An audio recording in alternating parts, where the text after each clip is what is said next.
1992年11月22日，威斯康星州的一家造纸厂内弥漫着紧张的气氛，本应该忙碌的车间异常的安静。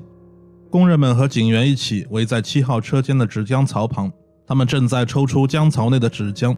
在昏暗的灯光下，一具男性尸体出现在槽底。这是该厂建成120年来发生的第一桩命案。此案在当时引发了巨大的争议，还推动了新法案的颁布。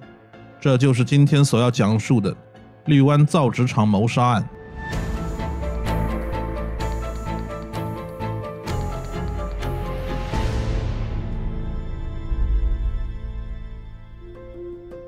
绿湾位于威斯康星州东北部的布朗县，是该州历史最悠久的城市之一。该地区丰富的自然资源和便利的水运交通，为发展造纸业创造了理想的环境。因此，绿湾以其繁荣的造纸业享誉全球。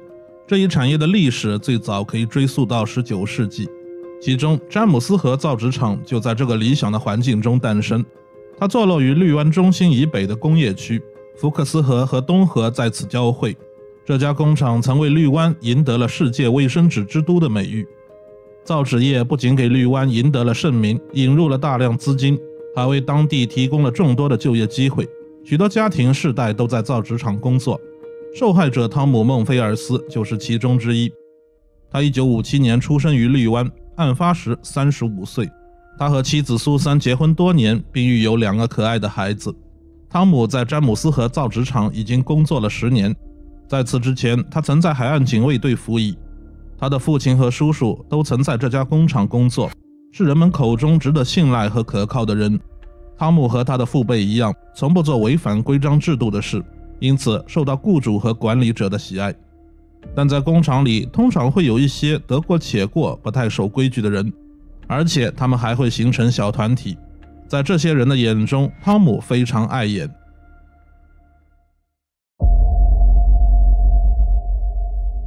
1992年11月21日，汤姆在下了夜班后，没有按时交工作记录表，人就不见了。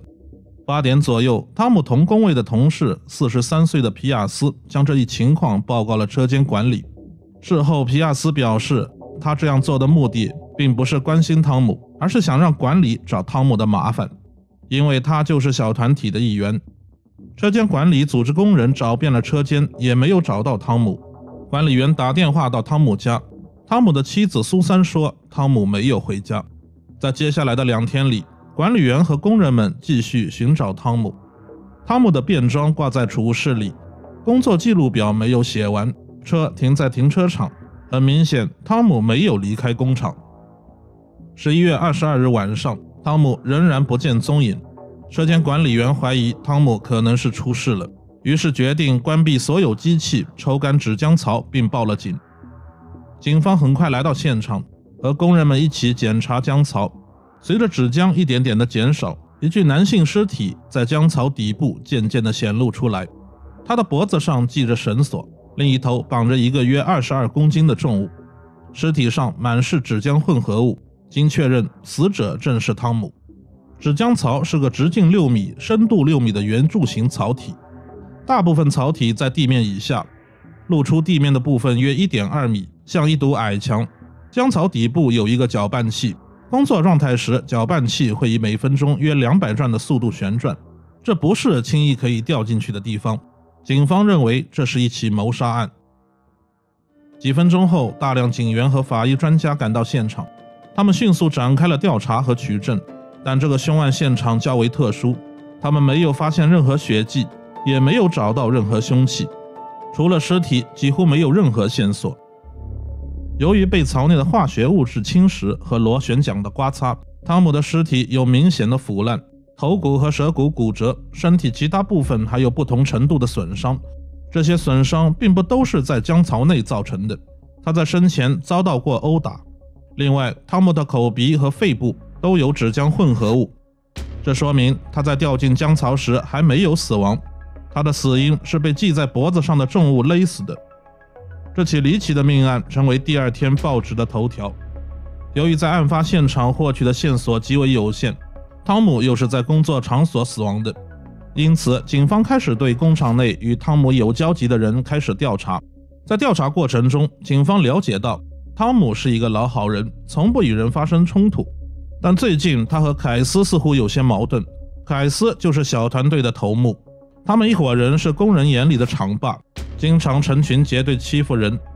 警方通过调查发现，凯斯和汤姆的名字曾多次出现在报警电话的记录里。经过整理，警方大致还原了时间线。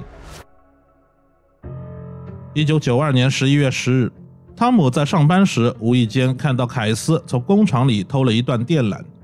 为人耿直的汤姆觉得这是不对的，但又不敢当面制止。当晚凌晨4点45分，他拨打了报警电话，并向接线员描述了事情的经过。同时，汤姆害怕受到凯斯的报复，因此要求匿名，并且不能公开电话内容。接线员答应了他的要求。挂断电话后，接线员决定通知工厂的警卫，提醒他们工厂可能发生了盗窃，而不作为报案处理。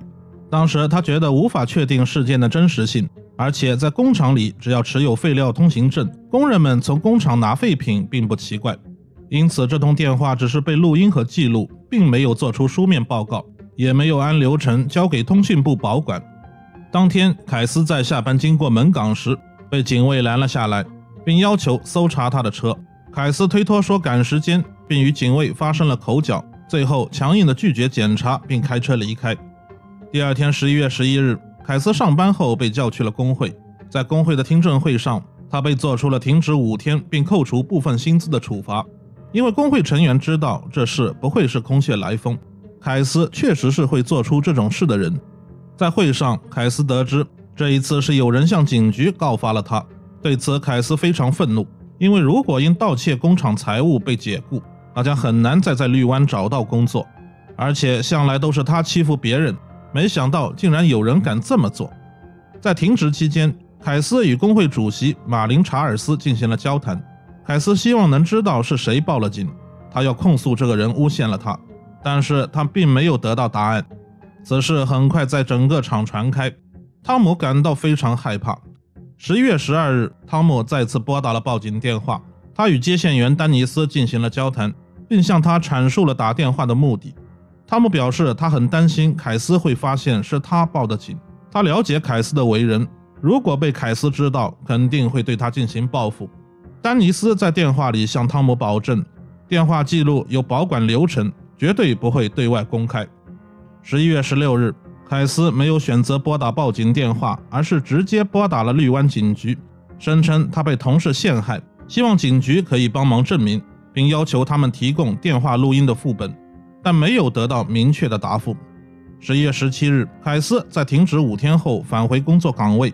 他一想到是有人举报了他，就气得牙根痒痒。当天他再次拨通了警局的电话，这次接电话的是警员迈克尔·梅森。他告诉凯斯，他需要知道诬告电话的来电时间，不然电话记录无法查找。凯斯并不知道具体时间，梅森告诉他可以打电话给知情的接线员了解情况。于是凯斯选择在晚上拨打了报警电话，并且顺利问到了举报电话的具体时间。他挂断电话后回到车间，得意地告诉包括汤姆在内的工人一定会拿到录音并找到叛徒。当天晚上，受到惊吓的汤姆再次拨打了报警电话，他焦急地向接线员表示希望能和相关的警员通话。接线员在了解事情经过后，把汤姆的电话转到了代理值班室。接电话的是肯尼斯·拉图尔中尉。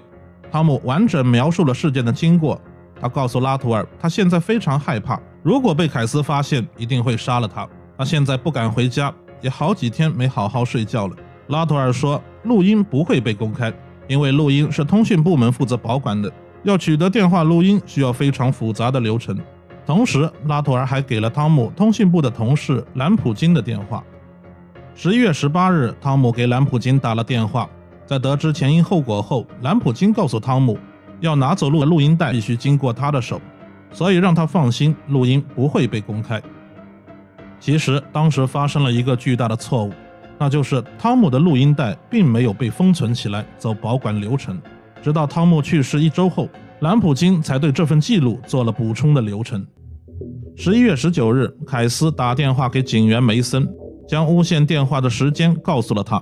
梅森找到了录音带，却没有找到关于录音带的任何书面报告。当天下午，梅森给凯斯回了电话，他告诉凯斯只需要准备$5以及一盘空白的录音带，就可以拿到录音副本。凯斯非常高兴，他将这一消息告诉了所有人。汤姆听到后，整晚都如坐针毡。在忙完一天的工作后，11月20日上午10点左右，汤姆再次打电话给兰普金。兰普金再三表示录音不会被公开，甚至觉得汤姆有些烦人。当天晚上，凯斯真的拿到了录音带，而就在第二天，汤姆便掉进了江槽，因此凯斯具有重大嫌疑。很快，凯斯以涉嫌谋杀罪被警方逮捕。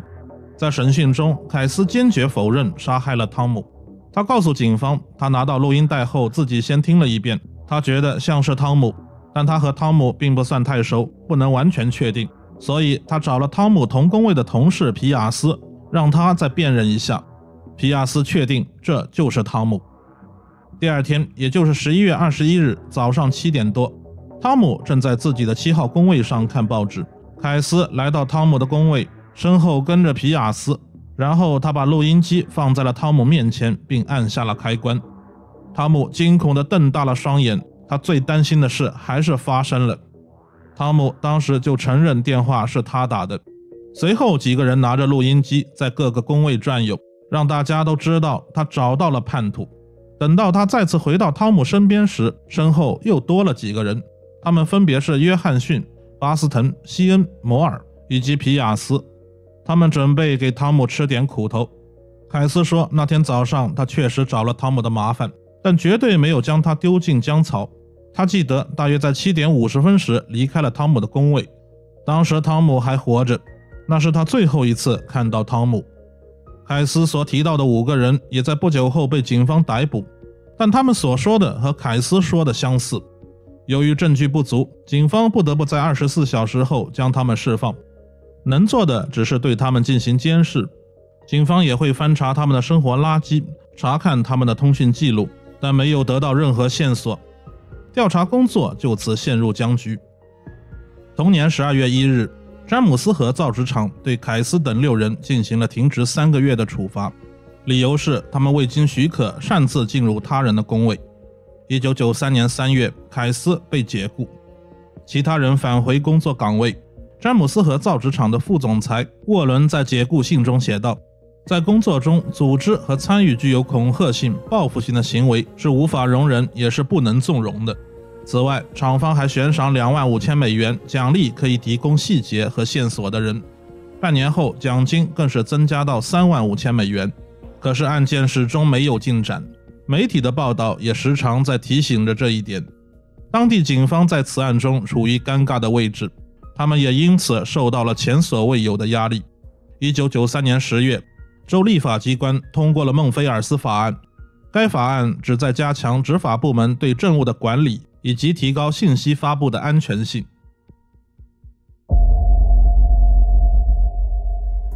1994年2月，在此案发生1年多后，兰迪·温克勒作为首席调查员接手了这个案件。他是个很有想法又富有正义感的人。兰迪查看了此案之前的所有档案，他了解到种种迹象表明凯斯是主要嫌疑人，但当时和凯斯一起的5个人都说没有将汤姆丢进江槽。为了进一步核实情况，兰迪对全厂500多名工人进行了询问。时隔1年多，这一次终于有了收获。有2个工人的证言让案件取得了突破性进展。工人大卫告诉兰迪，汤姆失踪的那天早上，他看见巴斯滕和约翰逊在7号和9号槽江附近弯着腰拖着什么东西，这段记忆给他带来了巨大的压力。但当时大卫正在监狱服刑，原因是他在93年11月和弟弟争吵时开枪打死了弟弟，他被犯2级鲁莽杀人罪，这导致大卫的供词遭到了质疑。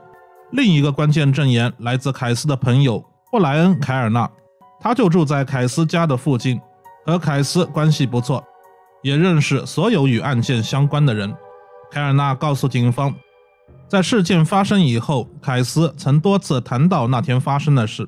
他记得在去年7月，他和凯斯以及他们俩的妻子在摩根镇的福克斯登酒吧喝酒，当时他们都喝多了，凯斯让他们3个当演员，重现了汤姆当时死亡的细节。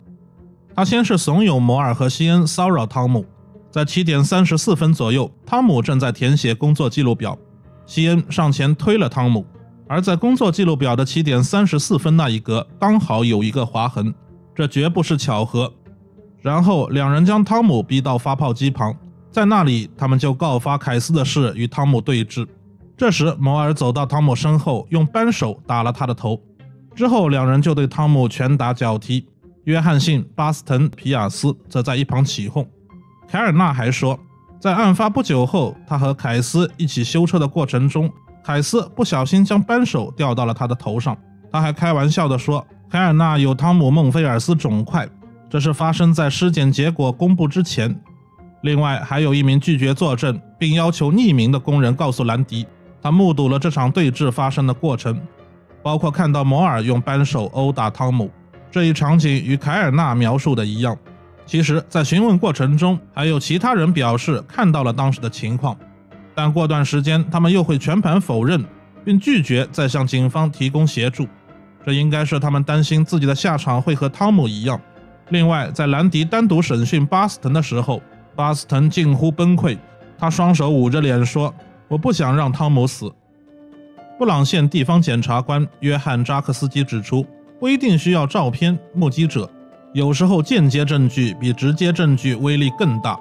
如果把间接证据一个个拼凑起来，就可能成为充足的证据。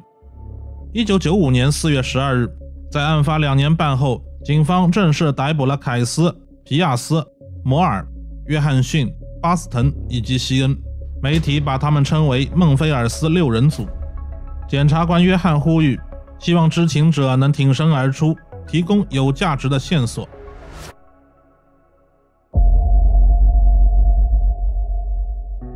在初审中，凯尔纳作为证人站上了证人席，他所说的内容和之前的证词一样，甚至模拟了酒吧所见的汤姆遇害的过程。这一切都指向了凯斯，而另外5人也在汤姆遇害的现场，这些证据同样适用于他们。检察官约翰表示，如果凯尔纳的证词被采用，孟菲尔斯6人组将会被定罪。在初审之后，6名被告各自聘请了律师，凯斯甚至聘请了2名律师，他们希望进行单独审判，但约翰以司法资源为由拒绝了这一请求。6名被告因同一案件同时受到审判，在绿湾的历史上是前所未有的，这对所有律师来说无疑是一项艰巨的工作。他们要在为被告辩护的同时，还要和其他律师周旋。期间，6名被告之一的摩尔还差点和检察官约翰签订了认罪协议。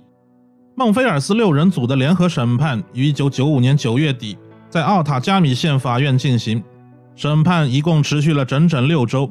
由于该案受到极大关注，为确保公正性，法院特意从其他县招募了陪审团。所有陪审员在开庭前都被隔离在布朗县的一家酒店里。检察官约翰在结案陈词中说道，汤姆的呼吸道都是纸浆，如果汤姆能活下来，那他们6个人将会被解雇，他们的家庭将失去经济来源。约翰拿出了6个人的工资单，上面显示他们收入不菲，所以他们的动机就是不希望失去工作，这无疑是蓄意谋杀。接着陪审团用了10小时做出了裁决。1995年10月28日傍晚6点25分，陪审团宣布6人的1级谋杀和共谋谋杀罪名成立。法官詹姆斯宣布了判决，6人被判处终身监禁10到20年不得假释。在宣布判决后，6人均提起了上诉。威斯康星州第3区上诉法院维持了6人组的判决。此案到这里应该算是告一段落了，但汤姆·孟菲尔斯案的影响还在继续。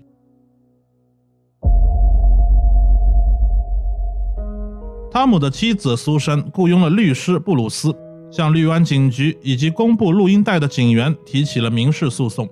联邦法院受理了这起诉讼。兰迪对整个案子的经过最为了解，他主动与苏珊的民事律师一起协作。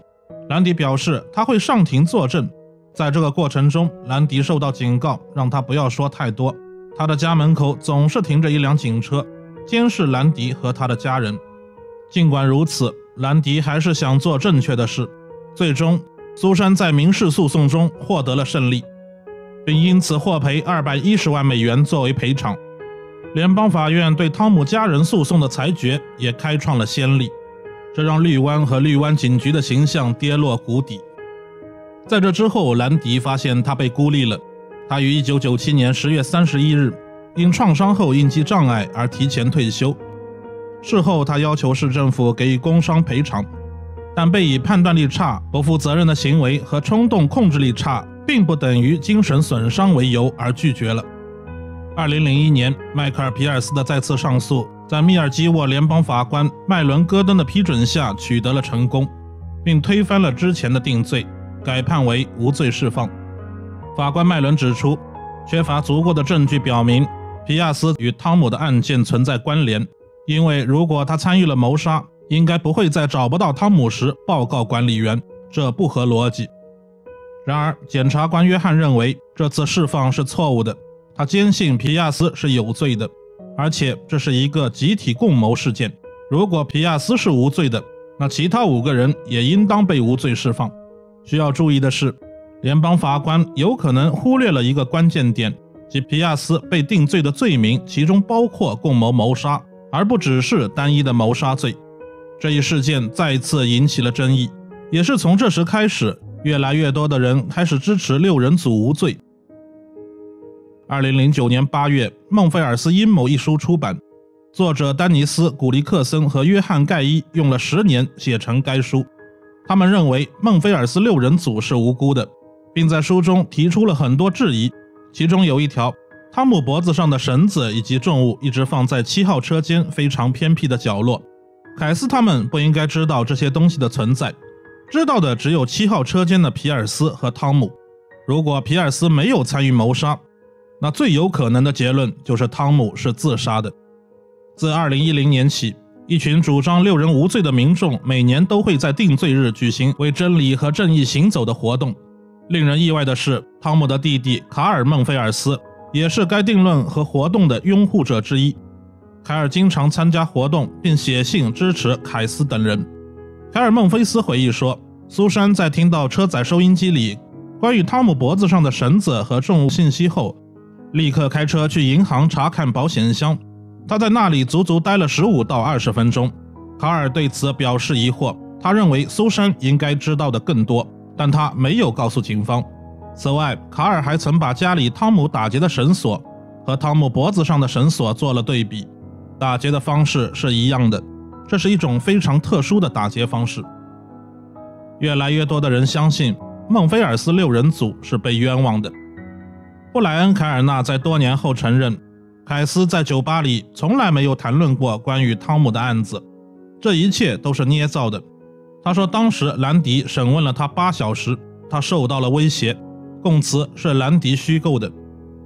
皮亚斯在被释放后与女友还住在绿湾，并与卡尔·孟菲尔斯经常来往。2017年，戴尔·巴斯滕因身体健康原因提前获得假释，并于次年6月去世。2018年12月，迈克尔·希恩获得假释。2019年6月，迈克尔·约翰逊获得假释。同年7月，雷伊·摩尔也获得了假释。孟菲尔斯6人组中，只剩凯斯1人没有获得假释。他多次申请重新审判，但均遭到了拒绝。至今，凯斯仍在监狱中服刑。